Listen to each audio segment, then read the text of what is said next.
Bien, bonjour à tous et à toutes. Donc, c'est Jean-Pierre de Cyberlibris. Je suis content de vous retrouver pour ce nouveau webinaire de présentation des nouveautés de ScholarVox Université. C'est la première séance de la rentrée.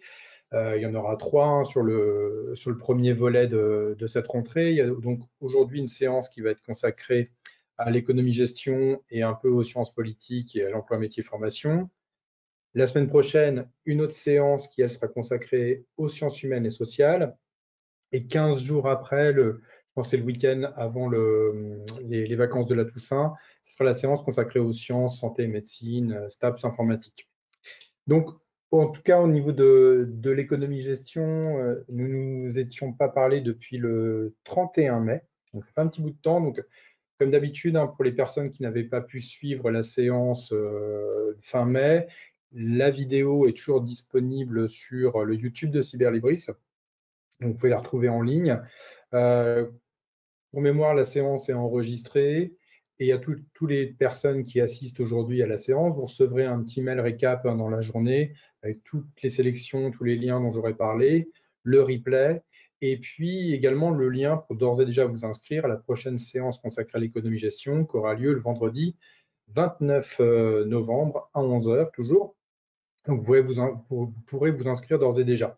Alors, pour les personnes qui assistent pour la première fois à cette séance, que je vois des nouveaux noms, pas mal de nouveaux noms, c'est des petits points généralement qu'on fait tous les 2 mois dans l'année, qui font une petite rétrospective sur les ajouts récents sur ScholarVox Université. Donc là, c'est la séance consacrée à l'économie-gestion. On fait un état des lieux sur des grosses mises à jour d'éditeurs, s'il y en a eu, de nouveaux éditeurs, s'il y en a eu également, et puis des sélections thématiques également. Et la séance dure une petite demi-heure, généralement, le temps de faire un petit tour d'horizon de tout ça.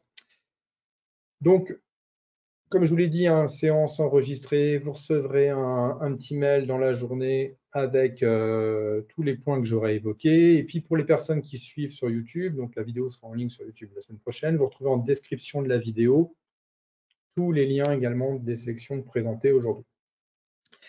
Voilà ce que je pouvais vous dire dans une brève introduction. Alors, au niveau du plan, je l'ai cité un petit peu tout à l'heure. Je vais faire un petit point sur des mises à jour d'éditeurs au niveau de certaines collections qui ont été mises à jour avec certains éditeurs et puis des grosses mises à jour avec d'autres éditeurs.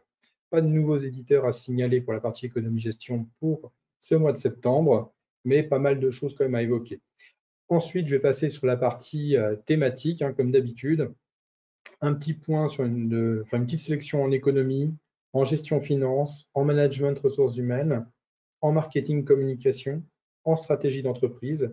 Et comme je fais généralement des petites entorses vers d'autres bouquets, je vais parler. Il y a une petite sélection aussi en emploi métier formation et une autre sélection également de sciences politiques qui sera présentée.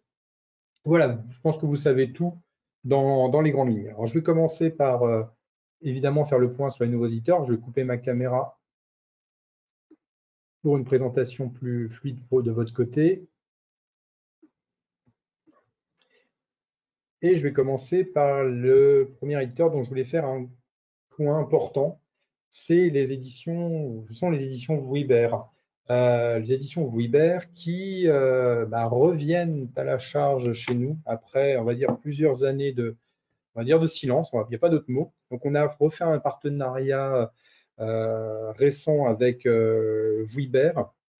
Et on a pu incorporer plein de nouveaux titres, enfin des nouveaux titres, il y avait pas mal de titres de fond qu'on n'avions pas, et pas mal de titres plus récents, entre guillemets, je vais vous expliquer pourquoi tout à l'heure. Mais en tout cas, il y a une grosse sélection qui a été mise en ligne. Vous voyez, pour l'économie-gestion, je suis pile poil à 100 titres, 100 titres tout rond, qui sont présentés dans ce bouquet, un bouquet économie-gestion. Donc, il y a pas mal de titres qui ont retenu mon attention. Il y a tout d'abord Management international et valeurs, la gestion financière de l'entreprise pas à pas, la comptabilité pas à pas, donc la collection pas à pas, le manuel de ressources humaines de Jean-Marie Peretti, et tout comprendre au contrôle de gestion. Il y a pas mal d'ouvrages comprendre l'analyse financière également. On accueille aussi la collection Pro en conduite de changement. Il y a quelques titres, vous voyez, Pro en e-commerce, Pro en agilité, que nous n'avions pas auparavant. Donc voilà, donc il y a une centaine de titres, donc c'est un gros bouquet massif hein, qui a été ajouté avec Vuibert. Alors, pour revenir un petit peu, alors les ouvrages qui sont dans cette sélection sont des ouvrages publiés entre 2009 et 2023. Pourquoi 2023? Parce que dans la politique de Vuibert, sa politique sur le numérique, les ouvrages sont disponibles une dizaine de mois après leur parution papier en numérique. Donc voilà, c'était l'information importante que je voulais vous signaler. Mais en tout cas, les ouvrages Vuibert vont recommencer à rentrer dans le catalogue. Donc ça, c'est un point important. Donc, pas mal de titres dans cette sélection que nous n'avions pas, que nous n'avions plus accès. Et puis, on accède aux derniers, entre guillemets, derniers titres qui sont disponibles de chez Vuibert.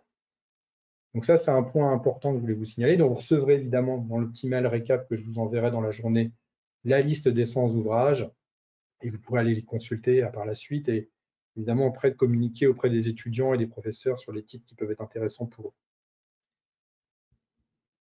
Autre cas de figure qui est intimement lié à Vuibert, bah, c'est Debook. Debook, c'est pareil. On avait eu une grosse mise à jour il y a plusieurs années de ça, et après l'éditeur avait été revendu, etc., ce qui avait bloqué, je dirais, les mises à jour. Là, on a pu reprendre un contrat en bonne et due forme avec eux, donc on a une nouvelle diffusion qui se met en place avec Debook. Donc, c'est 82 titres pour l'économie-gestion qui ont été ajoutés, des ouvrages publiés entre 2015 et 2023. Oui, 2023, c'est le même cas de figure que Vuibert, avec un embargo d'une dizaine de mois avant d'avoir les nouveaux titres. Donc, on est sur le même fonctionnement. Parmi les titres qui ont été mis en ligne, il y a tout d'abord Comprendre la monnaie, avec Captain Economics, le marketing aujourd'hui, il y a l'introduction, il y a le marketing international du sport, par exemple, également qui est disponible. Ils font l'économie aussi. Et puis, il y a l'introduction à l'économie européenne qui doit être un petit peu plus bas. Il est là, Introduction à l'économie européenne. Il y a aussi un bouquin sur la Banque centrale qui est ici. Donc, il y a pas mal de choses hein, en économie-gestion. C'est plus de 82 titres qui ont été ajoutés pour Debook. Donc, c'est pareil, hein, vous pourrez aller voir dans cette sélection qui a été faite avec l'éditeur. Il y a vraiment des choses excellentes. Il y a des manuels, il y a un peu de tout hein, dedans. Il y a des essais. Enfin, il y a beaucoup de choses. Donc, n'hésitez pas à aller voir le contenu. De toute manière, si vous avez des questions hein, avec Vuibert et Debook par rapport à ce nouveau partenariat, n'hésitez pas à revenir vers moi par mail. Hein, que je répondrai à vos questions, évidemment, avec plaisir. Donc, ça, c'était les rentrées importantes via Debook et Vuibert. Alors, je vais passer sur des mises à jour aussi maintenant avec des éditeurs importantes. Il y a tout d'abord Duno. On a toute une sélection des nouveautés, la boîte à outils qui ont été mis en ligne, qui sont sortis fin d'été, enfin courant de l'été et début septembre. Il y a 14 titres hein, pour l'instant qui sont en ligne. On en a 2 qui vont arriver. Hein. Il y a la boîte à outils des formateurs et de la gouvernance également. Mais parmi les mises à jour qui ont été faites, hein, vous pouvez retenir la communication, le contrôle de gestion. Il y a également animer vos réunions, le mind mapping et la boîte à outils du commercial. Donc ça, c'est la collection de la boîte à outils, c'est tous les derniers ouvrages. Et je vous dis, il y en a 2 qui vont arriver, pas fin septembre, c'est un peu court, mais qu'au début octobre qui seront mis en ligne. Toujours avec Duno, c'est les manuels DCG, DSCG, ceux qu'on a reçus dernièrement. Donc ça, c'est les dernières éditions, donc les manuels. J'ai dedans, je crois que j'ai le 1, 2, 3, 4, 6, 9, 10, 13 pour la partie DCG. Pour les DSCG, j'ai les 7 et 6. Et on va mettre pareil en ligne hein, début octobre le DSCG 2 et le DCG 7. Donc DSCG 2 et DCG 7. Autrement, il y a tout cela. Donc, je vous ai préparé cette petite sélection. Hein. Il y a les DCG, DSCG de Duno.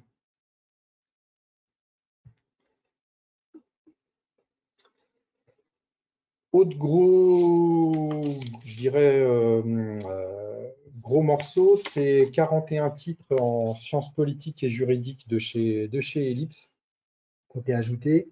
Alors, principalement, c'est beaucoup de nouveautés, mais il y a un petit peu de titres un peu plus anciens dedans. Donc, c'est des ouvrages entre 2018 et 2024 qui ont été ajoutés.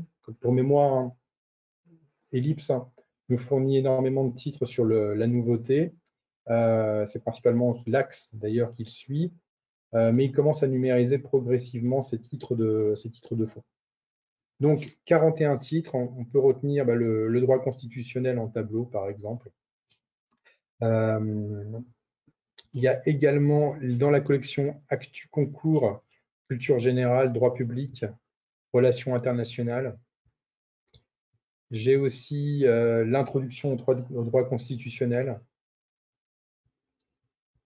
la culture territoriale, et puis il y a un manuel autrement, hop, qui est un petit peu plus bas. Il y a cette collection-là pour les Crépas aussi qui est disponible, mais le petit manuel dont je voulais, il est plus bas, c'est le précis de géopolitique et de relations internationales. C'est celui-ci.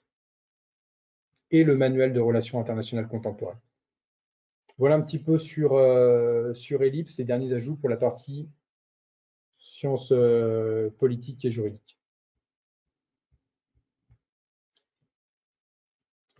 Alors, je vais passer maintenant sur la partie davantage thématique et sur les sélections de titres qui ont été faites. Il y a tout d'abord l'économie. Donc, l'économie, j'ai retenu 6 titres et je vais m'attarder sur 2 d'entre eux. Ils sont là. Il y a tout d'abord la castocratie mondiale de Alain Cotta. Alors, Alain Cotta, il est économiste et ancien prof à Paris-Dauphine. Donc, qu'est-ce que c'est que la castocratie? C'est une sorte d'aboutissement du capitalisme ultime.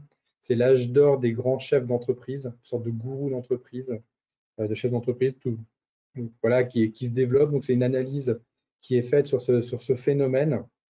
Donc, comment est née cette castocratie mondiale? Quel est son avenir?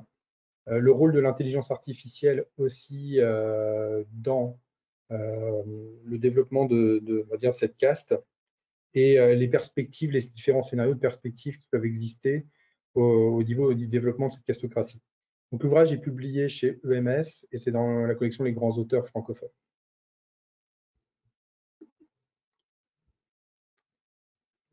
Autre titre que j'ai retenu, c'est le crowdfunding. C'est publié chez Gualino. Alors, c'est un ouvrage qui est un peu à la convergence des genres, hein. D'une part économie et d'autre part finance. Donc, j'aurais pu le mettre aussi dans la partie finance. Donc, les auteurs sont Florence Maupeou, qui est directrice générale chez Financement Participation France, et Bertrand Desportes, qui est partenaire chez Forvis Mazeas. Et dans cet ouvrage, bien, les 2 auteurs reviennent sur ce qu'est le crowdfunding, qui à départ est une économie d'épargne ouverte aux particuliers, mais pas seulement. Donc, qu'est-ce que le crowdfunding? Sa mécanique économique, ses différentes formes, son cadre juridique et fiscal en France, et comment aborder également une campagne de crowdfunding et l'avenir de ce type de financement. Voilà ce qu'on va retrouver dans cet ouvrage publié chez Gualino. Partie économie, hein, en plus des autres titres que j'ai retenus, hein, retenez la castocratie mondiale et le crowdfunding également. Alors, j'ai passé sur la partie gestion finance. Il y a tout d'abord l'ouvrage Comptabilité internationale, entreprise et société qui est publié chez Ellipse qu'on a reçu. Alors, il y a l'ouvrage a été fait sous la direction de Isabelle Chambost, qui est maîtresse de conférences en sciences de gestion au CNAM. C'est un manuel étudiant les différents concepts de comptabilité internationale à travers une quinzaine d'études de cas. Chacun construit autour d'une problématique alliant technique et enjeux économiques et sociaux. Donc, on a dedans l'élaboration des normes, l'appréhension des entreprises au niveau des normes de la stratégie relative à la comptabilité internationale, tous les outils de performance aussi, et l'implication sociale et sociétale des normes. Voilà ce qu'on va retrouver dans cet ouvrage.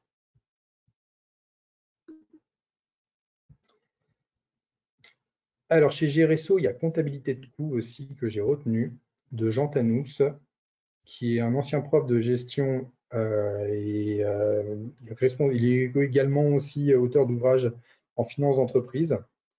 Alors, l'ouvrage comprend pas mal d'exercices et de corrigés. Il présente toutes les notions liées au compte de coûts, à la comptabilité de coûts. Donc, les catégorisations des charges, les valorisations des stocks, les répartitions des charges indirectes, les outils de pilotage à travers les écarts. Et l'ouvrage est découpé en 8 grands chapitres, grosso modo. Alors, sur la partie gestion finance, retenez comptabilité internationale et entreprise et société, et comptabilité de coûts publié chez Giresso. Évidemment, il y a tous les autres ouvrages que j'ai retenus que vous retrouverez dans la sélection.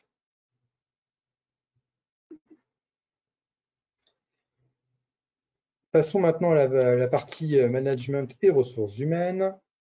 J'ai retenu 6 titres et on va commencer par le tout en fiche, l'essentiel de la gestion des ressources humaines.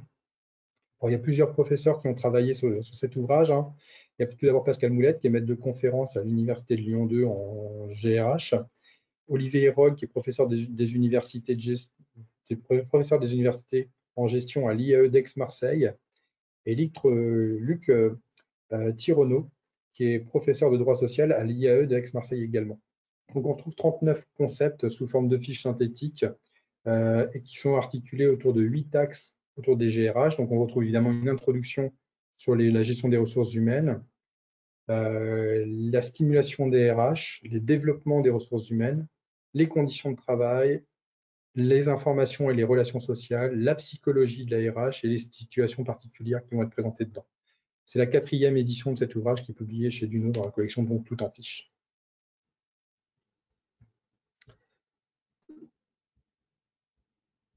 Autre ouvrage qui me semblait intéressant, alors c'est un ouvrage, c'est un classique, c'est déjà sa 17e édition, c'est Gestion des ressources humaines, publié chez Gualino dans la collection Zoom. C'est de Chloé Guyot-Soulez, qui est professeure des universités à l'IAE de Lyon en sciences de gestion. Et donc, c'est un manuel qui présente les différentes dimensions de ce que sont les ressources humaines. Alors, qu'est-ce que sont les ressources humaines? Comment se passe le recrutement? Les gestions de carrière, les évaluations, les formations, les gestions professionnelles des emplois et des compétences, et puis tout ce qui concerne les rémunérations, le temps de travail, la santé. À noter, alors je ne l'ai pas mis dans ma petite sélection, mais joint à ce manuel, il y a aussi le Zoom consacré aux exercices, qui est aussi présent en ligne. Alors pour la partie management et ressources humaines, retenez chez Duno l'essentiel de la gestion des ressources humaines et chez Gualino la gestion des ressources humaines.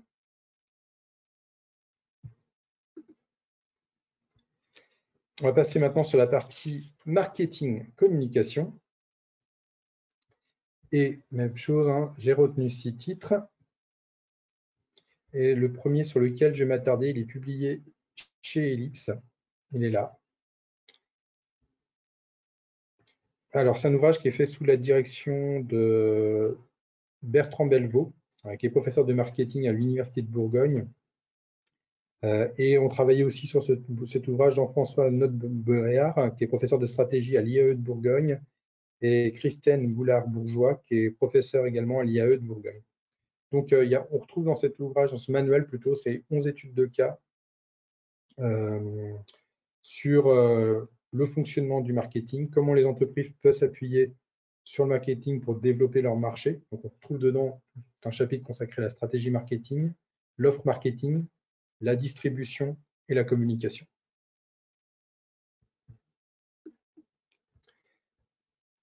Autre titre que j'ai retenu, c'est publié chez Duno, c'est Réussir ses relations médias, dans la collection Marketing Communication de Élodie Cali, qui est directrice de communication du groupe Aurelia. Donc, l'ouvrage vous permet de capter l'attention des journalistes, généralement, comment avoir une ouverture de qualité liée à son organisation dans ses communications avec la presse, donc comment rédiger correctement un communiqué de presse, intégrer les différents médias dans sa stratégie, explorer les différents outils de communication qui vont du petit déjeuner à un dossier de presse, éviter les pièges et évaluer la performance d'une campagne de com au niveau des relations médias. Voilà ce qu'on va retrouver dans cet ouvrage. Donc pour la partie marketing communication, retenez marketing tout simplement là chez la collection études de cas publiée chez Ellipse et réussir ses relations médias avec Duno.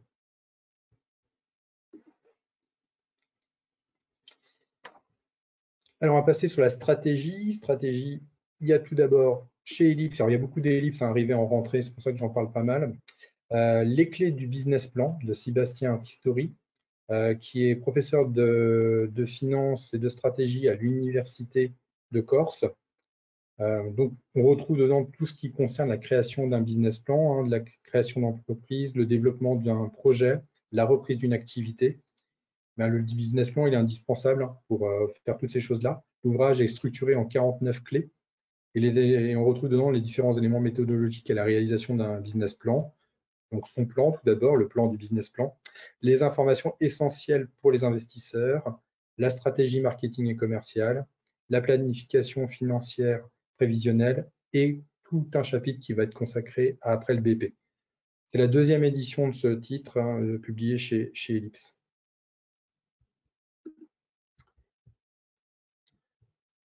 Autre titre que j'ai retenu, il est là, c'est Stratégie digitale pour captiver les internautes. Donc là, c'est un ouvrage consacré qui aurait pu être dans le marketing également. Donc, c'est stratégie digitale pour captiver les internautes, c'est rédaction web, réseaux sociaux, vente en ligne, jouer sur les émotions. C'est de Samuel Bielka et c'est publié chez Géresso en hors collection. Alors, Samuel Bielka, il est community manager et chargé de communication web. Et l'ouvrage part d'un constat qui est un peu amer, hein, c'est que généralement, les gens, quand ils sont sur Internet, ne lisent pas les informations qui sont en ligne. Voilà. Donc, il y a plusieurs facteurs qui peuvent expliquer ça. Donc, la stratégie, c'est comment remettre en place la stratégie web pour capter l'attention des internautes. Donc, comment prévoir, anticiper des pièges qu'on peut mettre en ligne et jouer surtout sur les émotions et les biais cognitifs. Voilà ce qu'on va retrouver dans cet ouvrage.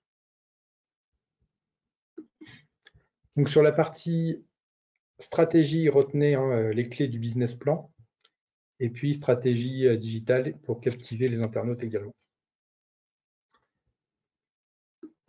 Alors, comme je vous l'ai évoqué, j'ai fait une petite sélection pour tout ce qui concerne emploi, métier, formation, concours sur notre bouquet consacré à ces thématiques. Donc, j'ai sélectionné 6 titres.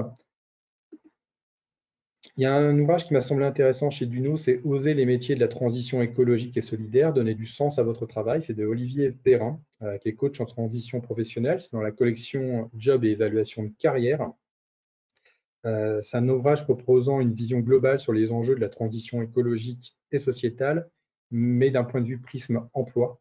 Donc, quels sont les enjeux autour de la transition écologique dans le cadre des métiers? Déjà, comment on peut se reconvertir dans des métiers liés à la transition écologique? Comment on peut donner du sens à son travail pour avoir, je dirais, une attitude plus éthique dans son travail par rapport à l'écologie? Quels sont les enjeux aussi?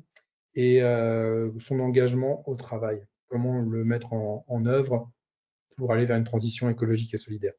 Donc c'est intéressant, il y a plusieurs pistes dans cet ouvrage consacré justement à, d'une part, trouver un travail dans les milieux de la transition écologique et d'autre part, dans son travail, quand on est en poste, comment avoir une démarche plus éco-responsable.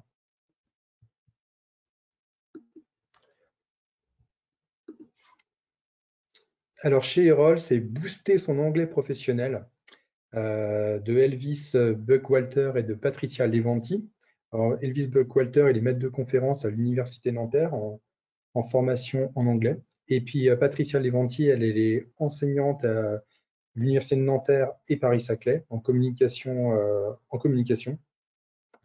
Et donc, dans cet ouvrage, c'est bien comment adapter dans le cadre de son travail l'anglais, tout simplement, sur différentes étapes du travail. Donc, ça passe par l'accueil, comment accueillir en anglais quelqu'un au téléphone, en visite ou sur un salon, comment on peut communiquer via des visios, des réseaux sociaux, sur Internet, comment pitcher également, présenter, donc présenter son équipe par exemple en anglais, négocier, superviser une équipe. Donc, il y a tout le vocabulaire adéquat dedans plein d'expressions également qui sont présentées pour être à l'aise aussi bien à l'oral qu'à l'écrit dans une situation professionnelle et dans un contexte en anglais. Donc ça, c'est un ouvrage qui est intéressant également pour la collection emploi métier formation. Donc sur cette partie-là, vous pouvez retenir oser les métiers de la transition écologique et puis booster son anglais professionnel également. Et je vais terminer. Alors, tout à l'heure, j'en ai parlé de sciences, je vous ai parlé de sciences politiques via les titres de chez Ellipse, mais j'ai refait une petite sélection de 6 ouvrages. Le premier me semblait intéressant. Alors, on est pareil sur un ouvrage à la confluence des genres, c'est Hydrogène Mania, enquête sur le totem de la croissance verte, c'est de Aline Nipper, c'est aux éditions du Passager clandestin. Alors, Aline Nipper, elle est journaliste scientifique, et elle revient justement sur la notion d'hydrogène, comme quoi ça serait une sorte d'Eldorado d'une énergie propre, etc. Donc elle revient déjà là-dessus d'une part, mais elle revient aussi sur l'aspect économique du développement de l'hydrogène, l'aspect environnemental, parce qu'il y en a un également, et l'aspect économique, enfin je l'ai déjà dit, et politique, pardon. Donc quel modèle économique, comment on peut le mettre en place d'un point de vue politique, quel impact écologique et les dangers liés à l'hydrogène, parce qu'il y en a également. Donc, on est sur un ouvrage qui va être vraiment à la confluence des genres, qui peut intéresser des étudiants en sciences, des étudiants en sciences politiques, des étudiants en économie. Donc, on est vraiment dans ce cadre-là. Donc, c'est un ouvrage que je vous recommande, qui est vraiment très bien expliqué, hein, qui casse des idées reçues. Donc, je vous le recommande. Et l'autre titre, en parlant d'idées reçues, c'est la collection, c'est la collection du Cavalier Bleu dans les idées reçues. C'est Idées reçues sur l'Union européenne de Martial Libera, qui est professeur d'histoire contemporaine à l'Université de Strasbourg, et Sylvain Scherman, qui est professeur de sciences politiques également à l'Université de Strasbourg. Donc, dans cet ouvrage, les deux auteurs reviennent sur toutes les idées reçues autour de l'Union européenne, comme quoi l'Union européenne serait la cause de tous les maux modernes, pourquoi elle est la cible des courants populistes, qu'elle serait beaucoup trop technocrate également. Donc, les auteurs cassent ces différentes idées reçues, hein, et reviennent vraiment sur quel est le fonctionnement de l'Union européenne et ses différentes missions. Voilà, c'est super bien, c'est de la super vulgarisation en tout cas, et c'est un ouvrage que je vous recommande pour la partie sciences politiques et juridiques aujourd'hui. Voilà, donc sur la partie Sciences Po, retenez un Hydrogène Mania, et puis idées reçues sur l'Union européenne. Puis il y a aussi les autres ouvrages que j'ai retenus, hein, qui sont vraiment très bien également. J'ai terminé pour la partie de présentation d'aujourd'hui. J'espère que ça vous a plu, qu'il y a eu pas mal de choses qui vont susciter de l'intérêt de votre côté. Je vous envoie le petit récap de mail dans la journée. Comme ça, vous pourrez revenir vers moi pour toutes vos questions. Je prends toutes les questions par email, c'est plus simple. Donc, n'hésitez pas à revenir vers moi. Pour toutes les personnes qui suivent sur YouTube, vous trouverez la description en vidéo. Je vous retrouve pour la partie économie-gestion le 29 novembre à 11 h. Donc, n'hésitez pas à vous inscrire d'ores et déjà. Voilà ce que j'avais à vous dire. Il y a pas mal de choses à faire, enfin pas mal de messages à faire passer ce matin. Je vous remercie beaucoup. Puis pour les personnes qui seront là la semaine prochaine pour les SHS, n'hésitez pas à revenir. Merci à vous. À très bientôt. Au revoir.